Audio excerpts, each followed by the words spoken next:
Allah di dalam ayat ketiga surat Hud, Allah Subhanahu wa ta'ala berjanji kepada hamba-hamba yang senang beristighfar. Wa anistaghfiru rabbakum, jadilah kalian orang yang selalu beristighfar kepada Rabb kalian. Salah satu kalimat yang Allah paling suka dari hambanya itu adalah astaghfirullahalazim.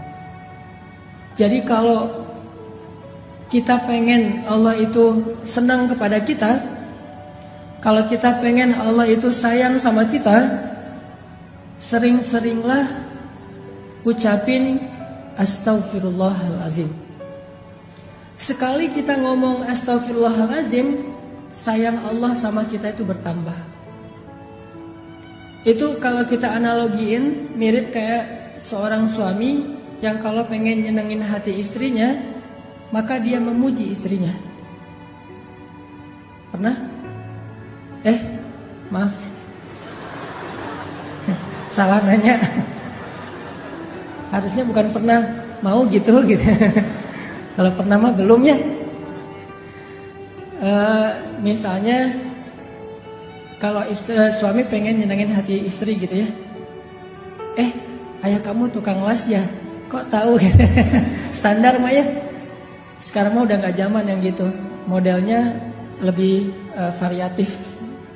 Harus improve. Misalnya lagi kayak jalan gitu, lagi jalan sama pasangan, terus kesasar karena tadi pakai GPS ternyata lost sinyal gitu kan. Jadi kesasar aja, salah belok. Udah kesasar, istri ngomong, kayaknya kita salah jalan deh, perasaan jalannya gak lewat sini loh. Terus suaminya bilang, iya ya, kenapa ya kalau jalan sama kamu aku suka kesasar aja. Terus pasti dia bilangnya, kok salah aku sih? Emangnya gara-gara aku kesasar? Bukan, soalnya kalau jalan sama kamu aku pengennya ke hati kamu sih. Kan gimana pun juga, walaupun itu mungkin gombal lah ya, gak mungkin juga jalan ke hati. Maksudnya hanya kiasan. Seneng kan dipuji, kayak Nabi memuji Aisyah dengan pujian apa? Ya Aish gitu, ya Humairah. Terus Nabi suka godain Aisyah gitu kan, nyenengin hati tuh. Kita juga sama teman kita kalau misalnya dia menghargai kita, mengapresiat kebaikan kita, pasti dia muji kita dan bikin kita makin semangat kan. Nah, analoginya kurang lebih kayak gitu. Kalau teman-teman pengen sayang Allah itu bertambah, kalau teman-teman pengen Allah itu makin perhatian sama kita, sering-seringlah ngucapin astaghfirullahalazim. Allah tuh sayang banget sama hamba yang beristighfar. Kalau seorang hamba beristighfar, Allah itu gak ngelihat dosa yang masa lalunya, Allah ngelihat istighfarnya. Coba.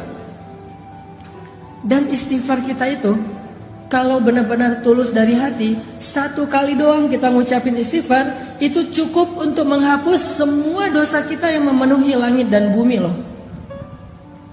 Jadi kalau orang sering-sering beristighfar itu bukan karena istighfarnya kurang untuk bisa menggugurkan dosa, enggak kurang.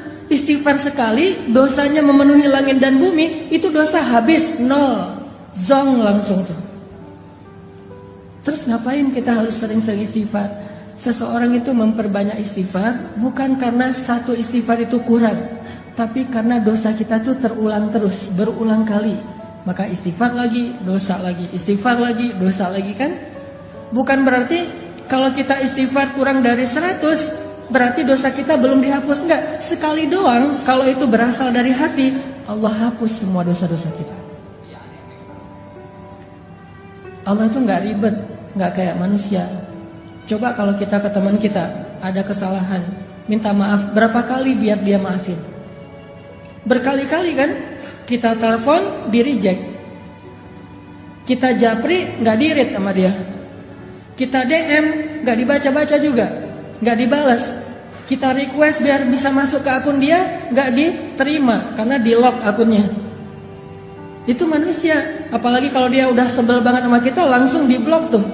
Sampai kita harus pakai nomor baru, pakai ganti akun baru, baru bisa japrian lagi sama dia. Itu manusia. Allah itu nggak pernah ngeblok hambanya kalau selama hamba itu minta maaf kepada Allah. Nggak pernah kita astagfirullahalazim, nggak dirit sama Allah. Nggak ada itu. Kalau kita minta maaf sama teman kita bisa aja nggak dirit kan? Maafin gua ya, gua salah gitu. Udah kesen, terus ada contrengan 2, tapi nggak dirit sama dia. Kalau ke Allah pasti dirit, detik itu juga dirit sama Allah. Langsung jadi warna hijau tuh atau biru. Astagfirullahalazim, sentreng langsung biru. Wah, Allah ngerit nih. Karena Allah itu online-nya 24 jam sehari, nggak pernah offline, nggak pernah lost sinyal, nggak pernah habis baterai. Maaf ya nggak dirit, habis baterai lagi di charge, nggak ada itu. Apa ayat Allah itu online terus? Kulla yawmin huwa fi sya'n, fabi ayyi ala'i rabbikuma tukadziban. Setiap hari Allah online. Kulla yawmin huwa fi sya'n. Kalau kita nggak setiap hari online, atau kita online pun tapi sibuk dengan chat di grup yang lain. Grup ini cuma jadi CCTV doang kan? Kayak misalnya kita punya 3 grup SD, SMP, SMA gitu. Kalau udah nambah lagi nanti grup jomblo yang fisabilillah gitu. Nambah lagi gitu ya. Grup ayah muda misalnya. Terus ada lagi grup galau. Kenapa galau? Udah nikah tapi kayaknya ada kayak masalah gitu dalam pernikahan. Bikin grup juga tuh. Biar saling share pengalaman. Kalau ya kayak gitu ntar gini triknya gitu-gitu deh. Ada-ada aja lah pokoknya grupnya banyak tuh. Coba berapa grup yang kita sanggup aktif di dalamnya? Paling 1-2 doang. Sisanya kita cuma jadi CCTV. Kalau lagi heboh baru kita bacanya nge-scroll. Kadang-kadang nggak dibaca juga. Pas dibuka langsung delete chat gitu. Biar nggak memenuhi memori kita. Udah aja. Nggak dibaca-baca juga tuh. Tapi Allah, kita di grup mana aja, Allah itu ketika kalian berdua, Allah yang ketiga. Kan ayatnya gitu kan? Jadi kita bikin grup berdua nih, Allah ada loh sebagai admin malah. Yang mensortir nih, ada yang bahasa-bahasa nggak bagus nih, nanti bisa diblok sama Allah. Kalau kita bikin grup bertiga, Allah yang keempat. Kita berempat, Allah yang kelima. Wa huwa ma'akum aina ma kuntum. Allah itu bareng dengan kita terus dimanapun kita berada. Dan Allah selalu online. La ta'khudhuhu sinatun wala naum. Kalau bahasa sosmed, dia gak pernah habis baterai, gak pernah lost sinyal. Ntar aja kita chatnya ya, gua charging dulu nih. Enggak. Allah selalu online. Dan walaupun Allah selalu online, yang minta ke Allah tuh banyak banget. Allah fallback dong, macam-macam segala macam tuh banyak banget yang minta ke Allah. Allah gak kewalahan. La ta'khudhuhu sinatu wala naum wala ya'uduhu hifdhuhuma. Gak pernah Allah kewalahan sama sekali. Walaupun kulla yaumin huwa fi sya'n. Jadi kalau kita minta maaf sama teman kita, bisa banget dia gak akan ngerit. Apalagi lagi sebel. Begitu nama kita muncul, gak akan dirit, langsung lewat. Padahal online tuh. Kayak kita misalnya sama kita orang yang udah nikah, misalnya lagi ada masalah sama istrinya, itu kan suka, maafin papa ya, misalnya segala macam. Atau teman kita juga gitu. Dia sih udah ngelihat WA kita, taunya dari mana? Last scene-nya kan ya. Misalnya kita nge-WA dia jam 9.30 pagi. Last scene-nya dia jam 9.35. Berarti kan dia baca kan? Terus last scene-nya lagi jam 10. Last scene-nya lagi jam 11. Last scene-nya lagi jam 12. Sampai malam. Last scene-nya jam 11 malam. WA kita belum juga berwarna biru. Berarti dia tahu, cuman sengaja gak ngerit. Itu manusiawi banget tuh. Tapi Allah gak gitu. Allah gak ada last scene-nya 5 menit setelah kita istighfar, tapi gak ngebaca istighfar kita. Gak ada tuh. Di detik kita kirim istighfar ke Allah, detik itu juga Allah ngerit. Walaupun ngirimnya jauh loh ke langit, tapi kan Allah punya teknologi yang lebih canggih dari makhluk. Kita kirim ke Amerika aja langsung datang, langsung kebaca, apalagi dengan kebesaran Allah. Jadi pas kita bilang astagfirullahalazim, Allah langsung balas. Udah aku maafin, coba. Enak banget kan? Allah tuh baik banget tuh. Kita bilang astagfirullahalazim, detik itu juga Allah balas. Langsung Allah typing gitu kan? Oh, Allah typing Apa typingnya? Udah dimaafin. Terus kita balas lagi, Allah tapi dosa saya banyak banget. Udah lupain aja. Semuanya ya Allah, semuanya kata Allah. Jadi kita jadi kayak senang gitu chat sama Allah semalaman. Allah nadenin semalaman. Yang capek dalam chat dengan Allah itu bukan Allah, kitanya yang capek. Allah gak pernah capek sama kita. Udah ya, udah lama banget nih, udah 2 jam kita ngechat. Banyak hamba-hamba yang lain loh yang pengen. Enggak, Allah mah gak kayak gitu. Kita doang nih yang ngerasa lelah chat sama Allah kan. Coba kita angkat tangan sama Allah. Pernah gak Allah bilang, udahlah angkat tangannya udah kelamaan, udah cukup. Giliran yang lain. Enggak, kita doang yang pegal tangan kita. Kita yang pegal dengan lisan kita. Kita yang ngantuk mata kita. Allah gak pernah pegal, gak pernah capek untuk mendengar chat dari hambanya. Enggak sama sekali. Jadi kalau ke manusia itu agak-agak ribet kalau minta maaf. Tapi kalau sama Allah itu mudah banget. Cuman satu doang yang Allah harapin dari kita. Begitu kita ngesend astaghfirullahalazim, itu jangan cuma kata-kata tapi berasa di hati. Yang Allah nilai itu hati kita tuh. Kalau yang kita ngeklik pas ngesend itu adalah lisan, Allah gak akan read. Mau sampai kiamat juga gak akan di-read sama Allah. Tapi kalau kita ngesendnya pakai hati, di detik itu juga langsung Allah typing. Kalau ngirimnya pakai hati. Dan walaupun kita tidak berteriak, Allah di langit ke-7 ya sami'ud du'a, sangat mendengar setiap ucapan kita. Jadi bagi Allah yang penting istighfar kita walaupun cuma 1 kali dari hati. Apalagi kalau berkali-kali, Allah lebih senang lagi tuh. Sekali doang kalau dari hati udah langsung Allah hapuskan semua dosa. Terus ngapain harus berkali-kali? Itulah bentuk dari penyesalan kita. Kita ngerasa kayaknya dosanya banyak, masa istighfar sekali doang. Walaupun kalau dari angle Allah sekali itu udah cukup. Tapi dari angle kita kan kayak kita ngerasa guilty banget ya, merasa bersalah banget. Aduh, banyak banget nih dosa saya. Ya Allah, astagfirullah. Padahal astagfirullah yang pertama itu udah gugur dosa kita semuanya kalau dari angle Allah. Tapi dari angle kita sebagai pendosa, kita ngerasa kayak dosa kita lebih banyak daripada istighfar. Harusnya istighfar lebih gitu. Jadi 2 angle yang berbeda. Saya pengen ngambil angle-nya Allah nih. Angle-nya Allah, istighfar sekali aja cukup buat Allah. Asal itu sidqan, jujur, berasal dari hati kita.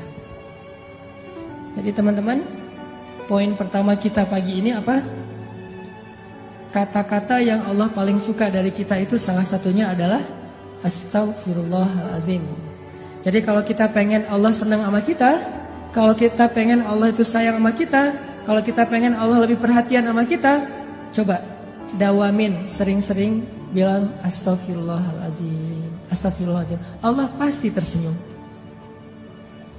Ada beberapa orang di sosial media, ini sekaligus klarifikasi ya, tabayun ya, mempertanyakan, Ustaz kok ngomong Allah tersenyum, emang Allah itu kayak manusia? Saya bicara itu bukan kata-kata saya, tapi itu hadis. Walaupun saya suka hadis itu nggak dibaca teks, langsung diterjemahkan kepada analogi. Kan ada yang model ceramah, hadis dibaca teksnya. Kalau saya mencoba untuk langsung menganalogikan dengan bahasa kita. Itu hadis Nabi, kalau Allah itu tersenyum mendengar istighfar hambanya. Walaupun kita nggak perlu mengimajinasikan tersenyumnya Allah itu kayak tersenyumnya manusia, nggak perlu, karena kita nggak tahu zat Allah kayak gimana. Yang pasti kalimatnya tabassam, Allah itu tersenyum. Jadi ceritanya gini, Ali bin Abi Thalib pernah naik ke atas kendaraan, nggak tahu itu Innova atau CR-V gitu, pokoknya naik kendaraan aja. Kalau Innova itu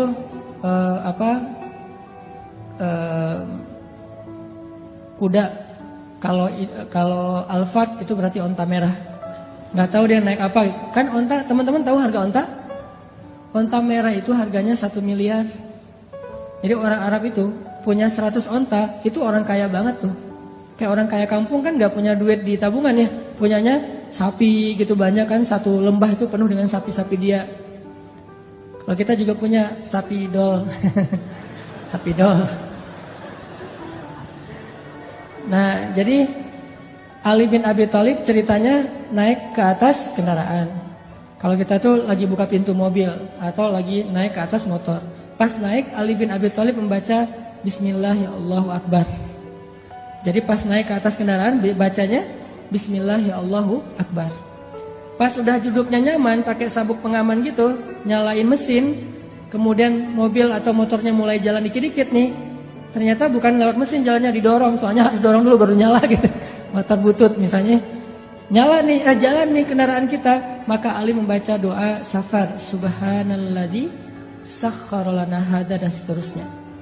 Ketika udah selesai doa itu, Ali mengatakan kalimat Rabbi zalamtu nafsi faghfirli faman yaghfirudz dzunuba illa ant. Ya Allah, saya sudah menzalimi diri saya sendiri. Maafin saya. Siapa yang bisa memaafkan dosa selain Engkau ya Allah? Setelah membaca kalimat ini, Ali tersenyum. Senyum aja. Senyumnya itu sampai bikin orang penasaran, kok senyumnya kayak lama gitu, kayak happy banget, kayak excited banget. Senyumnya tuh kayak habis dapat hadiah apa gitu. Atau senyumnya tuh kayak anak muda yang baru diterima yes gitu ya. Diterima kampus maksudnya. Coba kalau kita habis diterima, kita jadian yuk. Kasih waktu aku seminggu ya. Oh ya, itu kan seminggu paling berat tuh. Malam-malam yang gak bisa tidur, tahajud tiap malam. Ya Allah, Engkaulah yang menggenggam hati, balik-balikanlah hati dia ke arah saya gitu. Ternyata yang doa kayak gitu ada 2 orang. Terus hatinya tuh agak-agak labil gitu nih. Kenapa sih hati saya tuh kok deg-degan ya, sekali kanan sekali kiri, dua-duanya kuat-kuatan doanya nih. Ya Allah, balikinlah hati dia ke saya. Dia mau ngasih jawaban hari Minggu. Hari Sabtu itu kan hari yang paling deg-degan kan. Kok lu gak makan sih? Gue lagi gak enak makan. Kenapa? Lagi menanti jawaban. Nah itu berat banget tuh hari-hari kayak gitu tuh. Pas hari Minggunya, pagi-pagi udah mandi, udah segala macam. Kata teman kita, lo harus siap harus siap ya dengan segala jawaban. Gue siap banget. Siap kalau dibilang iya sih. Kalau dibilang enggak siap sebenarnya. Bayangin, pas kita datang, dia bilang, aku udah pikir-pikir dan udah nanya ke orang tua. Orang tua nyerahin ke aku. Terus, insya Allah aku bersedia. Wah, itu mah dunia. Kayak apa aja gitu kan ya. Bisa mati mendadak tuh, gak jadi nikah. Gara-gara jantungan gitu. Apalagi ceweknya tuh cewek yang kita banget lah pokoknya. Punya tipe kan, ada yang gayanya gaya Korea gitu kan, yang oriental. Ada yang Arab gitu. Ada yang etnik, yang Indonesia banget misalnya. Ada yang dia senangnya emang yang agak-agak eksotis, Afrika misalnya. Kayak saya kan sering main di air, akhirnya orang bilang, Ustaz kok makin hitam? Enggak hitam, eksotis. Nah ini jadinya Ali itu kayak bahagianya tuh, senyum-senyumnya tuh kayak orang baru jadian. Bahagia banget. Kan bikin orang lain kepo ya. Ali, kata salah satu pengawalnya, kenapa kok senyum-senyum? Dia kepo gitu. Kenapa kok senyum-senyum? Kata Ali, mau dengar gak ceritanya? Apaan? Dulu tuh Rasulullah, saya pernah ngelihat Rasulullah naik kendaraan, terus membaca apa yang saya baca. Di akhir kalimat itu Nabi tersenyum. Dan saya juga kepo, nanya ke Rasulullah, ya Rasulullah, kenapa engkau tersenyum? Apa jawaban Rasul? Aku tersenyum karena Allah tersenyum. Jadi Allah itu tersenyum mendengar hambanya mengatakan, ya Rabbi, saya banyak dosa, maafin dong dosa saya. Gak ada yang bisa maafin dosa selain Engkau ya Allah. Allah senyum dengan kata-kata itu. Akhirnya Nabi juga tersenyum karena bahagia terhadap senyumnya Allah. Akhirnya Ali juga tersenyum karena melihat Nabi tersenyum. Jadi itu disebut dengan istilah hadis musalsal kalau dalam ilmu hadis. Apa tuh hadis musalsal? Hadis berseri. Hadisnya itu bukan cuman teks, tetapi adegannya diikutin.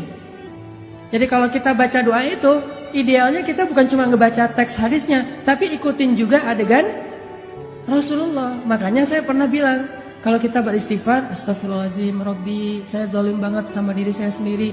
Tapi kan gak ada yang bisa maafin dosa sehebat Engkau ya Allah. Yang mudah banget tuh ngemaafin dosa hambanya. Ampunkanlah dosa saya ya Allah. Udah gitu senyum. Kenapa? Yakin karena Allah juga senyum waktu itu. Allah senang banget dengan kata-kata istighfar. Lupa seolah-olah ya, bukan lupa, seolah-olah Allah itu udah ngelupain semua dosa kita. Ya Allah, saya kan pernah berzina. Ngapain disebut-sebut lagi? Saya juga udah gak ingat itu.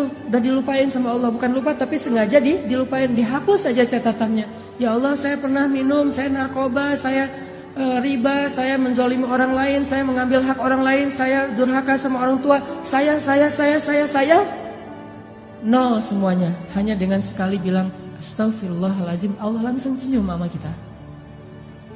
Jadi Allah tuh bukan senyum sama hambanya yang setelah sekian tahun beribadah jadi seorang ahli tasawuf banget.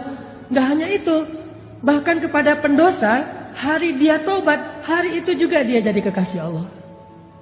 Hari dia beristighfar, hari itu juga dia jadi kesayangan Allah Subhanahu wa taala. Makanya poin ini penting banget teman-teman. Kalau pengen Allah sayang dan senang sama kita, senyum-senyum sama kita, bilang astagfirullahaladzim, terus senyum dengan harapan Allah nih lagi senyum sama saya nih. Kalau sidqan minal qalb, benar-benar diucapkan dari hati.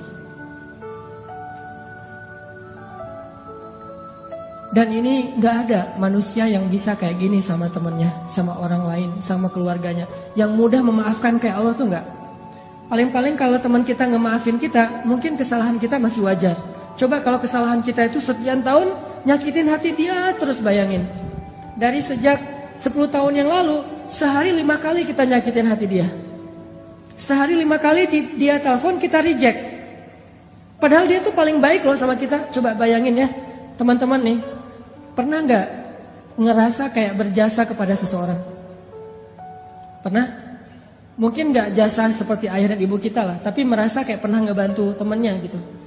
Dan kita ngerasa kita tuh udah jadi orang penting buat dia, udah pernah punya jasa, pernah punya budi ke dia. Terus suatu saat kita gak butuh dia, cuman pengen nyapa doang. Bukan karena butuh, cuman pengen nyapa doang, silaturahim. Telepon, di reject. Bukan gak diangkat, kalau gak diangkat mungkin dia lagi kuliah, lagi di kamar mandi sehingga gak diangkat, atau lagi tidur. Ini di reject. Pas kita telepon, langsung di reject. Oh, mungkin ketekan gak sengaja gitu. Udah, telepon lagi. Dan itu gak telepon waktu itu juga. Kita telepon pagi sekali, di reject. Nanti siang telepon lagi, di reject. Sore telepon lagi, di reject. Maghrib telepon lagi, di reject. Malam telepon lagi, di reject. Sehari 5 kali, sudah 10 tahun kayak gitu, bayangin. Gimana tuh perasaan kita? Paling-paling dia itu paling baik itu nge-rejectnya tuh dengan tulisan. Lagi driving, lagi meeting, lagi on the way, lagi apa misalnya kan gitu. Kadang-kadang nge-rejectnya tanpa alasan, reject aja. Gimana perasaan kita? Harusnya kan Allah lebih dari itu, karena Allah sering kita reject. Allahu Akbar, Allahu Akbar. Suara radio tuh pindah channel. Suara TV pas waktu maghrib matiin, pindah channel gitu kan. Atau kita pakai gak sengaja gitu, alarm di handphone kita pakai suara azan, langsung di close gitu. Kalau di masjid langsung kita pindah tempat. Hayya 'alas shalah. Kadang-kadang kita nge-rejectnya tuh dengan keluhan lagi. Duh, udah waktu sholat aja gitu kan. Jadi kesan ke Allah itu kalimat keluhannya. Nelfon aja sih. Coba kalau kita digituin. Kan kalau misalnya ada yang nelfon kita, telepon masuk, suka ada nolaknya pakai apa kan? Ada menu custom gitu kan? Coba di custom terus kita nulis gini. Kok kamu ganggu aja sih? Bisa nggak ngirim ke orang kayak gitu? Berani nggak? Bahaya banget kan? Kita nelpon orang terus dia balas ke kita tulisannya ganggu aja sih. Gimana tuh perasaan kita? Kita tuh sering kayak gitu loh sama Allah. Aduh udah zuhur aja, udah asar aja. Apaan sih subuh-subuh kok ganggu orang tidur segala macam. Dan itu mungkin kita ngirimnya nggak dengan lisan, dengan hati. Bukankah Allah alimun bidatis sudur, tahu banget ucapan di hati kita? Coba. Tapi begitu kita bilang astagfirullahaladzim, Allah itu lupain semua reject kita selama 10 tahun. Allah maafin semuanya. Coba kalau kita ke orang lain, dia nge-reject kita 10 tahun dengan dibalas kata-kata yang gak pantas gitu. Dia WA kita, dia bilang ganggu aja sih kerjaannya, terus aja bikin kita sebel. Setelah 10 tahun dia datang, maafin saya ya. Gimana? Gak akan diirit sama kita. Itu artinya famay yaghfiruz dzunuba illa anta. Siapa sih yang bisa maafin dosa sehebat Allah Subhanahu wa taala? Itu kalimat itu maksudnya kayak gitu. Allah tuh maafin kita itu gak pernah perhitungan, gak pernah dendam sama sekali. Sehingga apalagi teman-teman yang menghalangi kita untuk istighfar kepada Allah. Ma gharraka bi rabbikal karim. Apa terus masalah kita untuk enggak istighfar sama Allah? Masalahnya apa? Pasti satu doang masalahnya. Kita nge-nyepelein Allah. Kita nganggap Allah itu nggak penting. Padahal hidup kita itu 24 jam di tangan Allah Subhanahu wa taala. Tapi kita sombong, seolah-olah kita bisa hidup tanpa Allah Subhanahu wa taala. Dan itu pun istighfar. Kalau istighfar kita nggak dari hati, 1000 kali itu nggak ngaruh buat Allah, nggak akan dirit sama Allah. Makanya ulama ada yang bilang istighfar yang butuh istighfar. Istighfar butuh istighfar. Kan ada tuh yang pakai jiglak-jiglak gitu kayak hitung untuk ngitung itu gitu kan, apa istilahnya gitulah ya, checker gitu kan, ada checker, terus kita istighfar, astagfirullah. Ketemu sama teman-teman kita pada ngobrol lagi ngafe nih, lagi nongkrong, oh iya si gaya gitu ya, pas dilihat sama teman kita dalam sehari 10.000, yes keren ya 10.000 istighfar. Cuman pas kita ngomong ke teman kita, dia nanya gitu, gimana ya? Aku kok males banget berzikir, istighfar aja jarang, kata teman kita. Padahal itu gampang banget loh. Kalau lo lagi kosong waktunya lagi nggak ngapa-ngapain, daripada ngelamun, udah istighfar aja. Gua ngelamun doang, istighfar alhamdulillah sih sehari-hari nggak pernah kurang dari 10.000. Ngomong kayak gitu, maka 10.000 itu dosa semuanya. Bukan ampunan, dosa karena riya. Lalu yang ke 10.001, yang ke 10.001-nya istighfar dari hati. Astagfirullahaladzim, ya Allah maafin saya udah jadi riya. Maka yang 10.000 tadi itu jadi pahala semuanya. Coba, satu itu berpengaruh. Bisa jadi dosa, bisa jadi pahala. Yang mana dari hati, yang mana cuma di lisan. Kayak ada orang yang rajin tahajud gitu ya. Tahajudnya itu udah dawam banget lah, udah 10 tahun dan 15 tahun tahajud terus. Ketemu sama temennya, kasih dong tips gimana biar bisa tahajud. Gua nih udah lama banget nggak tahajud, nggak tahu ngerasain tahajud tuh kayak gimana.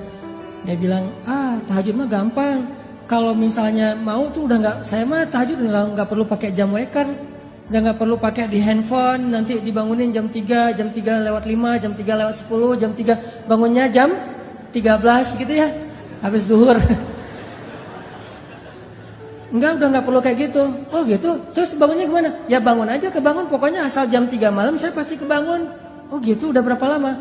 Enggak sih, baru sekitar 15 tahun lah. Gitu ya. Berarti 15 tahun kita tahajud 0. Kalau kita riak dari hatinya sombong. Tapi kalau hanya sekedar syiar nyemangatin, Allah lebih tahu isi hati kita. Innamal a'malu binniyat. Terus nggak usah ngejudge hati orang lain lah. Sombong lo, riak lo, enggak. Kita doang yang tahu. Setelah Allah Subhanahu wa taala pastinya. Makanya istighfar dari hati. Sekali aja udah luar biasa. Gimana kalau 100 kali kayak Nabi? Astagfirullahalazim. Ya Allah maafin saya. Itu satu ya poinnya. Allah tuh senang banget dengan istighfar.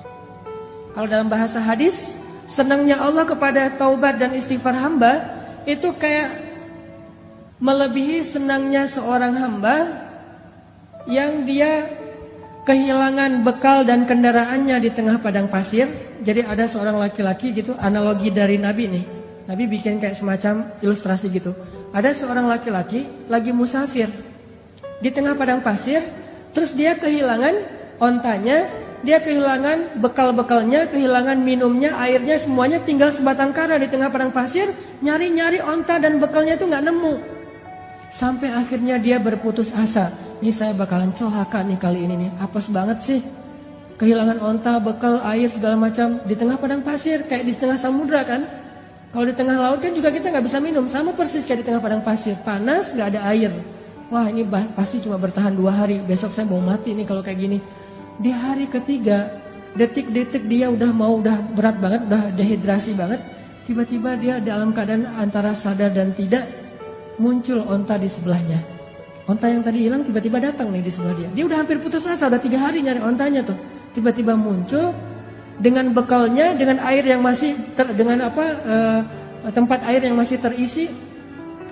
Kemudian dia tiba-tiba langsung bangkit, megang ini halusinasi atau benar, ternyata benar ontanya. Dia ambil air itu, saking bahagianya dia bilang, ya Allah segala puji bagimu, engkaulah hambaku dan akulah Tuhanmu. Saking bahagia dia kebalik ngomongnya, ya Allah engkaulah hambaku dan akulah Tuhanmu. Hadisnya kayak gitu. Saking senangnya sampai kebalik dia bicara, Allah lebih senang lagi kepada hamba yang beristighfar daripada laki-laki itu terhadap apa yang dia temukan. Ini ilustrasi senangnya Allah sama orang beristighfar. Senang banget Allah sama istighfar. Jadi bisa dibilang orang yang istighfar itu kekasih Allah banget. Di hari pertama dia istighfar udah jadi kekasih Allah. Kalau jujur dari hati. Jadi pas kita habis bikin dosa, astagfirullahaladzim, astagfirullahaladzim, Allah langsung, ya kekasihku. Langsung gitu. Padahal kita belum jadi ahli ibadah, belum jadi orang yang soleh-soleh amat, belum banyak berilmu, tapi cuma istighfar doang, langsung jadi ahli surga tuh.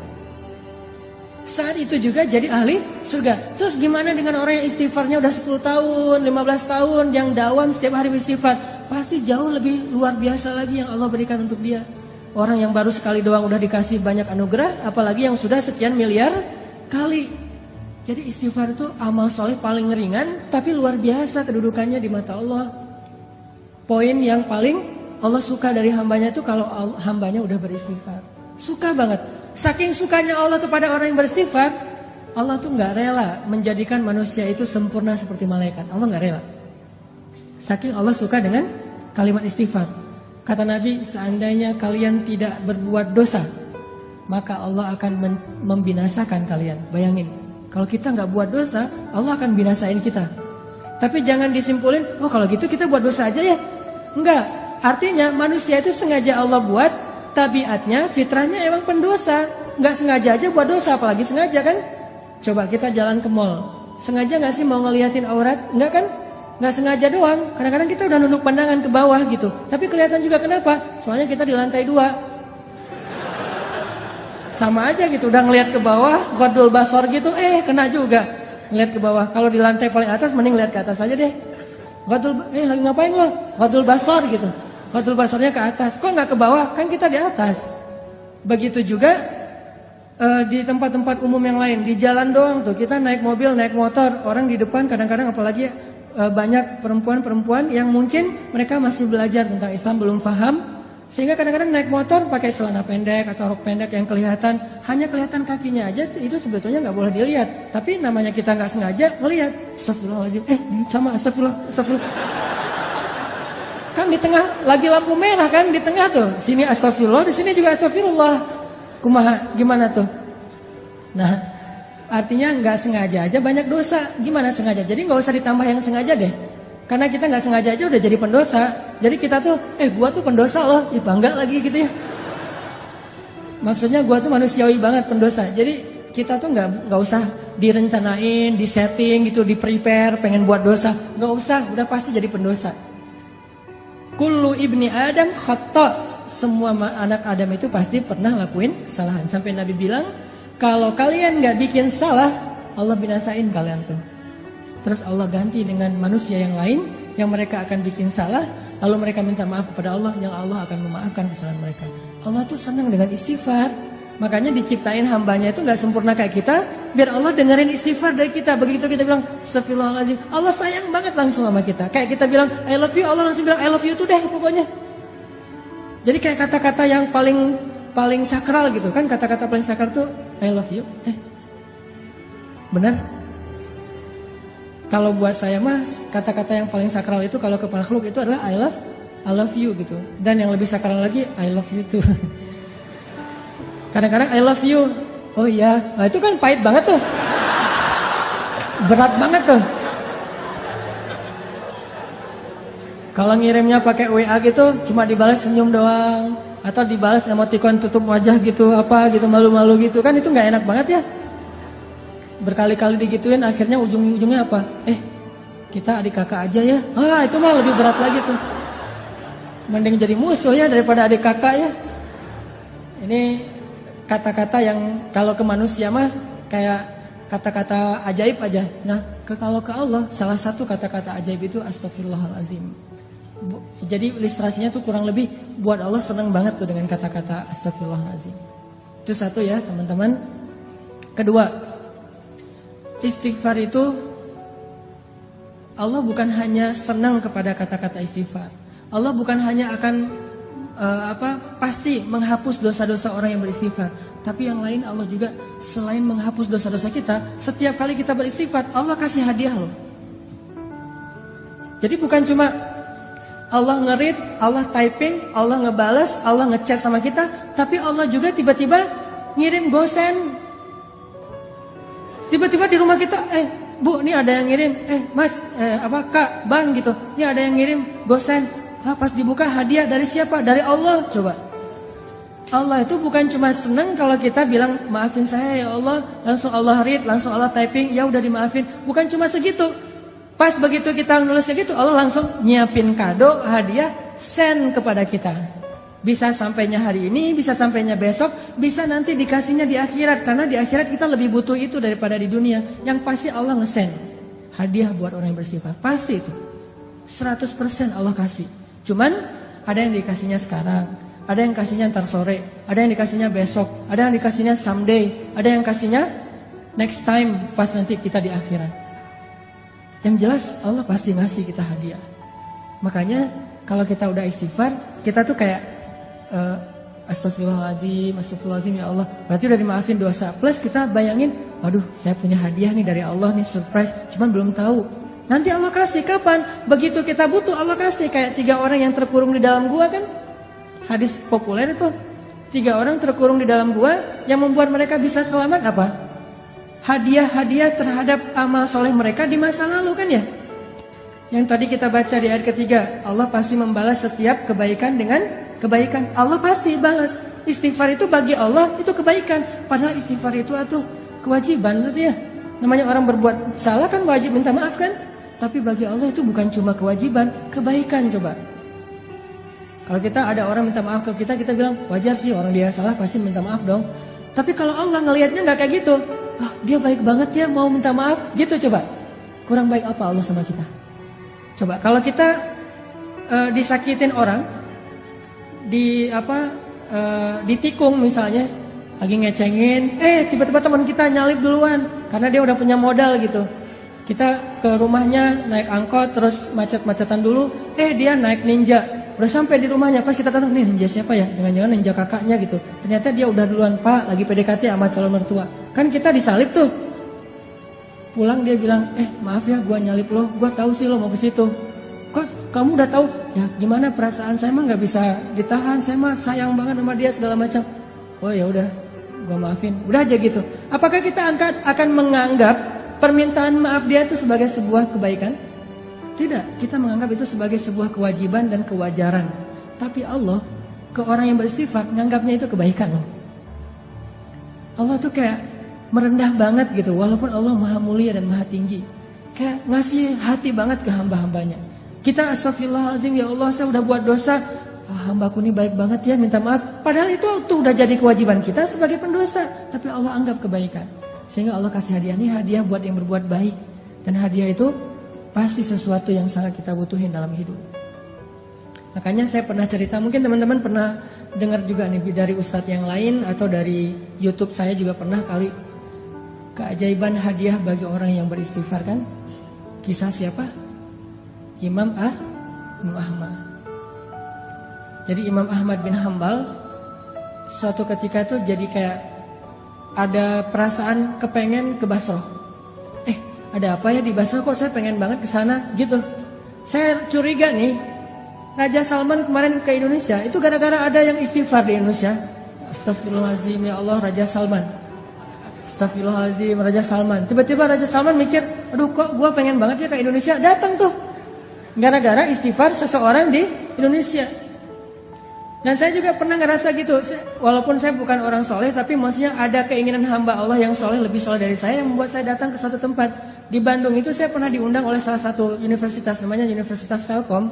Itu ngundang saya tuh berkali-kali bentrok aja nggak bisa.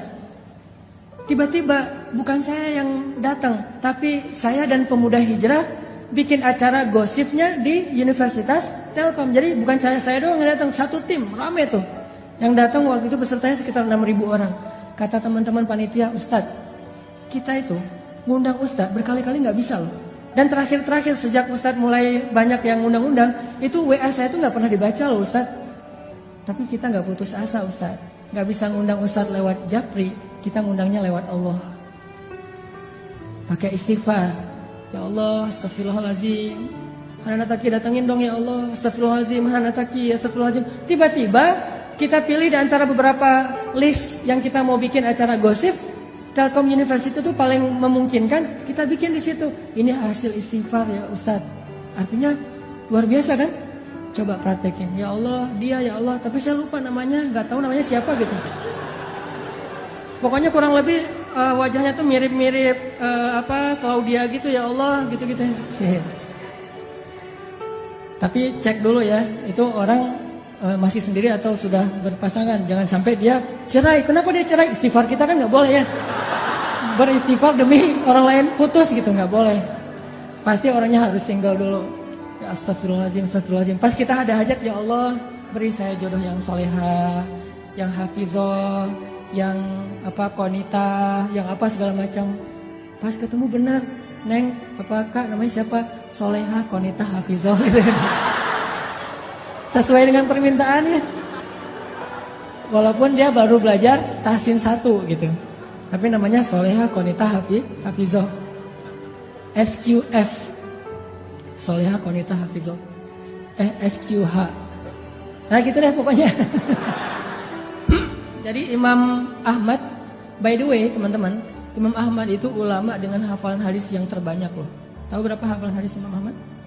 Kalau kita kan hafal hadis itu 1 ya, dari dulu sampai sekarang. Innamal a'malu ini ya. Kalau Imam Ahmad 1 juga, 1 juta. Hafalan hadisnya 1 juta. Imam Syafi'i aja gurunya Imam Ahmad itu respect banget, takjub sama Imam Ahmad. Imam Syafi'i tahu sendiri kan, yang hafalannya itu gimana? Kalau baca buku, beliau takut hafal. Baca buku takut hafal. Jadi kalau dia baca buku 2 halaman gitu, 1 halaman ditutup. Aduh, saya takut nih kehafal. Ditutup dulu biar nggak kehafal coba. Kita tuh aduh, gimana ya cara hafal? Imam Syafi'i, aduh khawatir kehafal nggak sengaja. Nggak sengaja kehafal. Kita mungkin satu-satunya yang kita hafal nomor telepon, cuma nomor telepon si dia. Kadang nomor telepon sendiri juga nggak hafal loh. Ustaz nomor teleponnya berapa? Ntar ya, cari dulu. Tapi kalau nomor istri saya aja saya hafal banget tuh.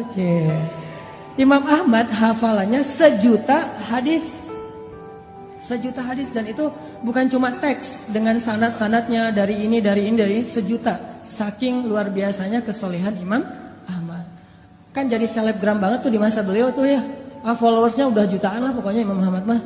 Di mana-mana pengen Imam Ahmad, ngejapri, tapi kan namanya orang udah sibuk kayak Imam Ahmad kan nggak bisa ngebales. Akhirnya ngejapri langit. Tiba-tiba Imam Ahmad saya pengen banget ke Basrah. Ada apa ya di Basrah? Padahal saya nggak kenal orang loh di Basrah. Tapi pengen. Setelah berapa hari kepengen, akhirnya azam, udahlah saya berangkat aja. Siapa tahu ada sesuatu yang saya dapat kebaikan di sana. Berangkat ke Basrah. Namanya orang tawadu, rendah hati, berangkat ke Basrahnya itu sendiri. Nggak ada preparation apa-apa, nggak ngebooking pesawat, nggak ngebooking hotel, berangkat aja sendiri, backpackeran gitu. Jadi Imam Ahmad itu backpacker soleh. Dari Madinah ke Basrah backpackeran, jalan ke Basrah. Sampai di Basrah karena nggak ada tempat menginap, beliau nginap di masjid terbesar di kota Basrah. Di dalam masjid lagi tidur, diusir sama marbot. Bang, ngapain tidur di sini? Pak, saya musafir dari Madinah, nggak ada tempat tinggal. Ya ini bukan hotel ini. Udah mirip Medan belum sih? Bah gitu ya. Ini bukan hotel ini. Mbah, kenapa tidur di sini? Udah keluar gitu. Diusir aja. Ini Medan, Bung, gitu ya. Keluar ya, akhirnya dia. Ini orang Imam Ahmadnya orang Sunda lagi kaget langsung kan ketemu orang Medan gitu. Akhirnya keluar di teras. Di teras datang lagi tuh marbot. Marbotnya emang agak-agak kayaknya belum dapat gajian tanggal tua. Agak-agak nyebelin gitu. Kok masih tidur di sini? Katanya tadi nggak boleh di dalam. Akhirnya saya tidur di luar. Ya ini masih juga masjid. Udah keluar. Diusir aja.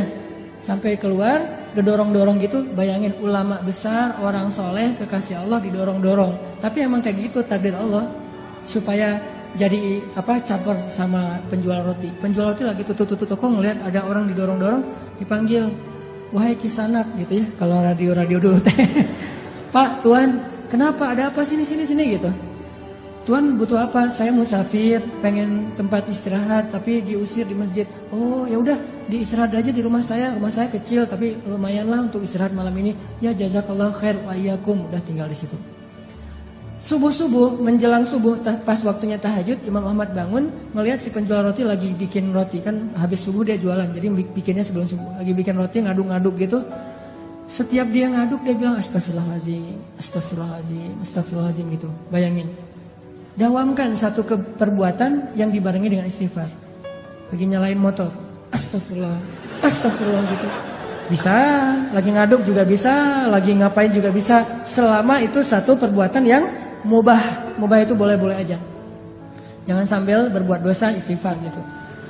Atau istighfar tapi asik. Gimana istighfar tapi asik? Istighfar sambil main PlayStation. Wah, astagfirullahaladzim gitu. Nah, itu mah gak boleh ya. Itu namanya mencampur adukan antara hak dan wala talbisul haqqal bil batil. Janganlah kalian mencampur adukan hak dan batil. Astagfirullahaladzim, astagfirullahaladzim. Daripada ngelamun, daripada bengong gitu, mending daripada bersiul, ya udah astagfirullah aja. Walaupun mungkin bersiul boleh-boleh aja, tapi yang nggak dapat pahala, walaupun nggak dosa juga gitu. Astagfirullah. Imam Ahmad perhatiin, ini saya lihat udah 10 menit istighfar melulu. Didatengin sama Imam Ahmad. Tadi kepo juga. Mas, Bang, kan di Medan ya, Bang. A gitu. Oh, orang Bandung ya. Bang, saya lihat abang istighfar terus setiap ngaduk ini. Ya kenapa? Enggak, saya penasaran aja udah berapa lama kayak gitu. Alhamdulillah udah sekitar 10 tahun saya kayak gini. Saya selalu kalau ngaduk roti itu istighfar biar ada kebaikan setiap adukan roti. Siapa tahu rasa rotinya lebih gurih kalau bahasa kita. Oh udah 10 tahun, Alhamdulillah. Terus boleh tahu nggak hasil dari dawamnya istighfar 10 tahun itu apa? Abang udah dapat apa nih dari istighfar? Alhamdulillah sejak saya istighfar kayak gini, Allah selalu ngasih apa yang saya minta. Gak pernah saya berdoa yang Allah tolak, semuanya dikabulin sama Allah. Kecuali satu yang belum dikabulkan. Apaan? Saya tuh pernah berdoa, ya Allah saya pengen banget selfie sama Imam Ahmad. Pengen banget tuh. Gak apa-apa Allah sekali aja, yang penting bisa ketemu sama Imam Ahmad. Pengen jabatan tangan, pengen tahu wajah orang yang hafal hadis sejuta hadis itu kayak gimana. Saya minta ke Allah, cuman mungkin belum aja, tapi saya yakin pasti akan dikabulkan. Imam Ahmad langsung nangis coba. Masya Allah, jadi ini nih yang menarik saya ke Basra nih. Istighfar dialah yang membuat Imam Ahmad pengen banget ke Basra. Bela-belain habis-habisan sampai diusir-usir di masjid gara-gara dia beristighfar. Jadi pengaruhilah hati seseorang, pengaruhilah hidup seseorang dengan istighfar kepada pemilik hati dan kehidupan orang itu. Astagfirullah, astagfirullah. Tapi jangan baru istighfar 3 kali mintanya banyak gitu. Istighfar dulu aja. Dawamin, nanti kalau kita butuh, jadi mintanya itu kayak pamungkas ya. Kalau kita butuh banget, minta pakai istighfar. Jangan diobral. Istighfar 10 kali, ya Allah saya udah 10 kali nih. Boleh minta ini enggak? Enggak, dawamin dulu aja. Walaupun kalau untuk dosa sekali cukup, tapi kalau untuk yang hadiah, kalau bisa lebih banyak. Sampai setahun, 2 tahun kita dawamin, nanti lihat deh hasilnya tuh luar biasa. Pokoknya kalau kita punya hajat sesuatu, yang pertama yang harus kita lakukan itu adalah minta kepada pemilik segala sesuatu. Ada hajat apa? Minta kepada pemilik segalanya. Misalnya pengen sesuatu yang baik atau yang minimal mubah, pengen jalan-jalan. Istighfar aja, astagfirullahaladzim, astagfirullahaladzim. Nanti begitu kita minta ke Allah, ya Allah saya pengen haji banget nih. Istighfar kita udah 10 tahun, langsung Allah kasih kejutan yang kita gak pernah menduga-duga loh. Jadi gampang banget, tinggal minta aja sama Allah. Yang harus kita prepare dari sekarang itu adalah bikin diri kita itu orang yang sangat diperhatikan sama Allah. Kalau kita udah jadi kayak ring satunya Allah, masuk grupnya itu yang Allah juga memprioritaskan banget. Grup itu, siapa grupnya? Grup orang yang rajin istighfar. Masuk ke grup itu, dan Allah yang mengadminin grup itu. Kita nggak tahu apakah kita udah masuk atau belum, tapi berusaha aja. Siapa tahu setelah sekian tahun kita istighfar, akhirnya Allah mengundang kita, menginvite kita masuk ke grupnya orang-orang yang rajin beristighfar. Kalau udah masuk ke grup itu, setiap kali Allah ngeposting, ngebroadcast kebaikan-kebaikan, ini ada diskon apa gitu, kita langsung dapat nih. Makanya pantaskan dulu diri kita. Dawamin. Akhirnya Imam Ahmad bilang, sayalah Ahmad bin Hambal. Oh benar ini Ahmad bin Hambal? Ya nggak salah, nggak salah. Masya Allah, udah pelukan. Ini keajaiban dari istighfar. Coba, butuh apa dalam hidup? Pasti kita punya banyak kebutuhan. Sampai kita minta garam aja kata Nabi, minta dulu ke Allah baru cari di warung.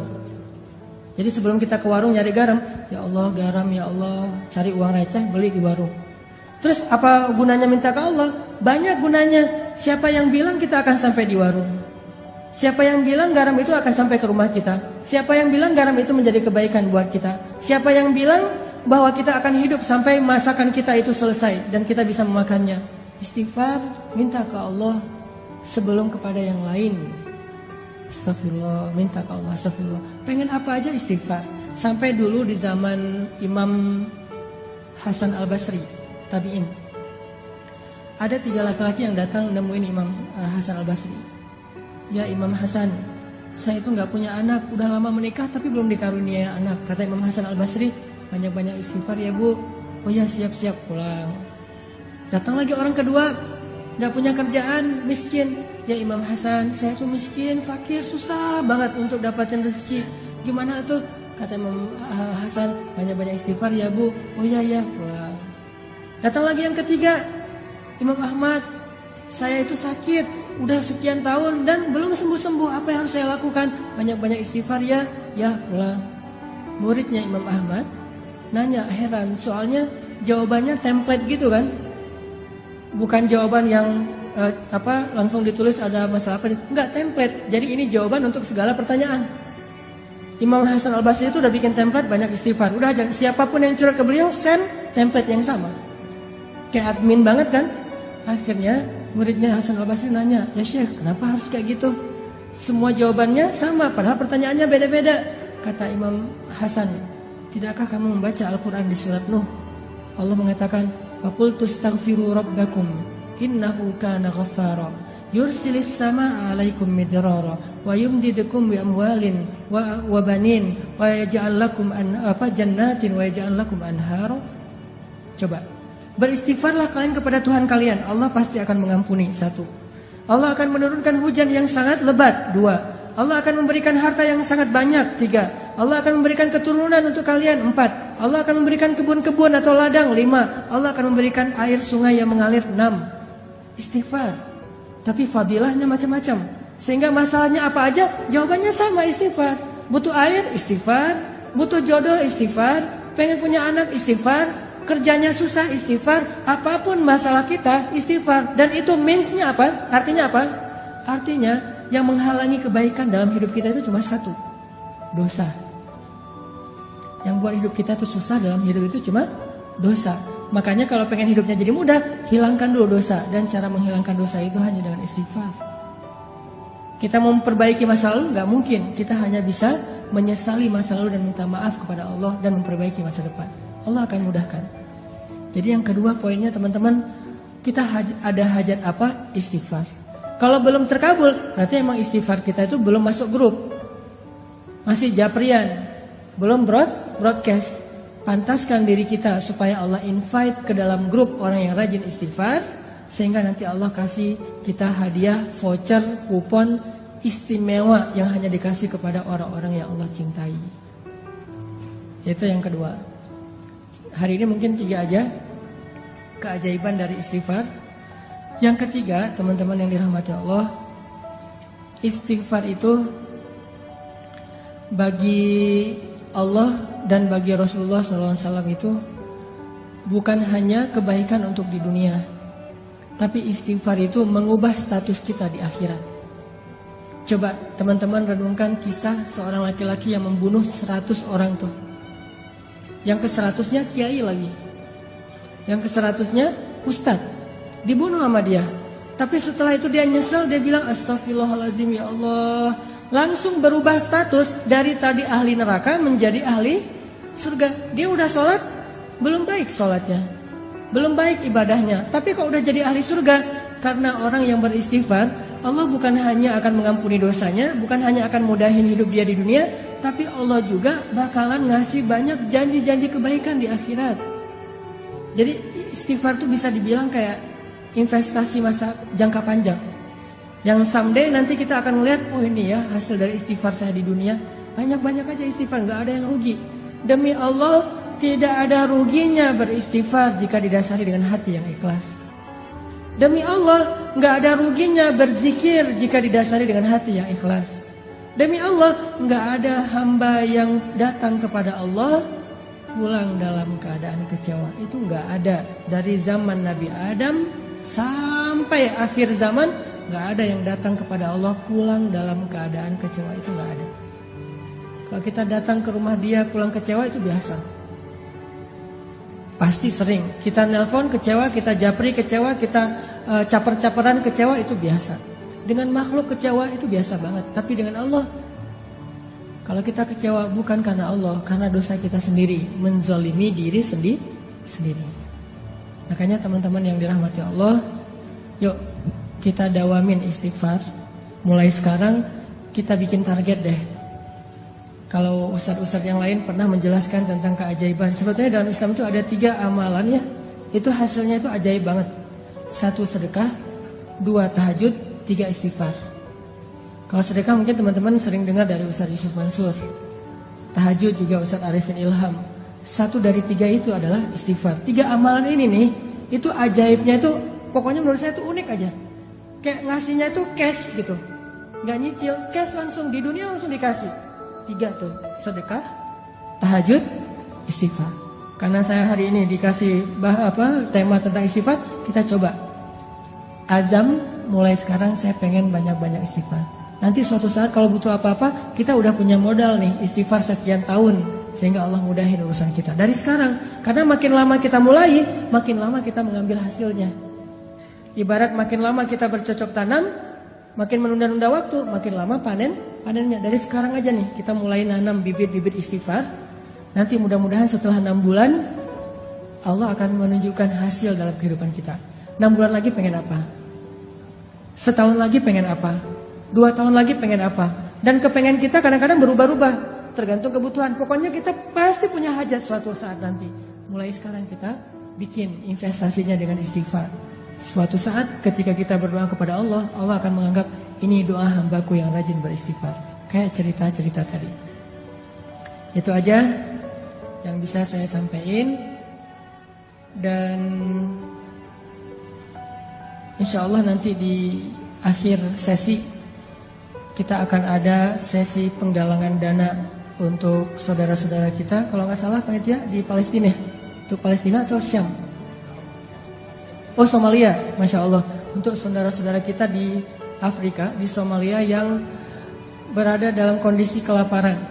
Dan kita tahulah, pasti kalau googling banyak banget tuh bahan tentang gimana kondisi di Somalia. Yang anak bayi itu sampai minum air dari genangan yang ada di tanah. Saking kurangnya air, kurangnya makanan.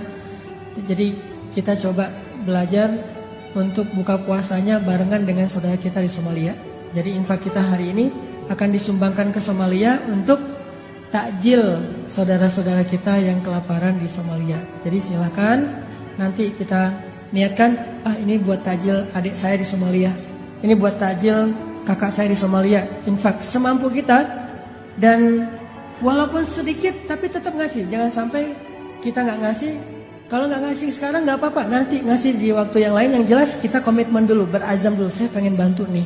Mudah-mudahan dengan kayak gitu nanti Allah kalau kita minta sesuatu, Allah pasti ngasih. Kalau nggak dikasih sekarang, pokoknya dikasih. Nggak akan mungkin Allah nggak berkomitmen. Fadhkuruni adzkurukum. Ingat aku di waktu kalian senang, aku ingat kalian di waktu kalian susah, insyaallah. Nanti di akhir sesi panitia akan menyebarkan kotak infak buat saudara-saudara kita semampu kita yang bisa kita sumbangkan. Dan marilah kita tutup sesi kita hari ini dengan muhasabah, dengan berdoa, dengan beristighfar. Mungkin diawali dulu dengan istighfar bareng-bareng ya, sekitar 100 kali. Setelah itu nanti kita berdoa. Astaghfirullahalazim, astaghfirullahalazim, astaghfirullahalazim, astaghfirullahalazim, astaghfirullahalazim. Mari bersama-sama. Astaghfirullahalazim,